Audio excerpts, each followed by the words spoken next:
જોવા જાય છે, વડીલો જોવા ન જતા. આ વડીલો બંધબાજી રમતા તોય ત્રણ એકા ખુલ્યા. બોલો, આ જુવાનિયા જોઈને રમે તોય જોકર નીકળે. 6 મહિના થાય તા કે મારે નહીં હાલે. અરે હલાય તારા બાપ છૂટા છેડાના 10 લાખ માંગે. અત્યારના છોકરા જોવા જાય પાછા ઇન્ટરવ્યુ લે. બોલો, એ કે છોકરીને આપણે 2 સવાલ પૂછવા પડે ને, આપણી જિંદગીનો સવાલ છે.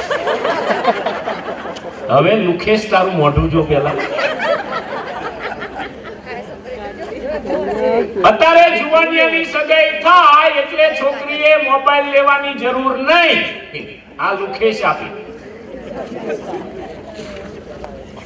શું કામ? આને વાતું કરવી. એમાં અત્યારે યુનિનોન ને વિડીયોકોન ની સ્કીમો. એમાં પાછું આવ્યું મુકેશભાઈ નું જીઓ, હાવ મફત. હા, પેલા શરૂઆતમાં જીઓ સારું હાલતું હતું. હવે એના બાપુજી જેવું થઈ ગયું છે, ધીરું ધીરું.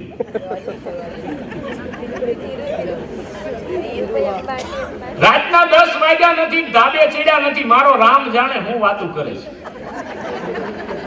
મારી પાડોશીની દીકરીની હમણાં સગાઈ થઈ, રાતના 9:45 વાગે ધાબે ચડી. પાછળ હું ધાબે ફ્લેટમાં રહું છું. વડલી ઉપર ચંદન ઘો ચોંટે ને હું જીવના જોખમે ચોંટી ગયું.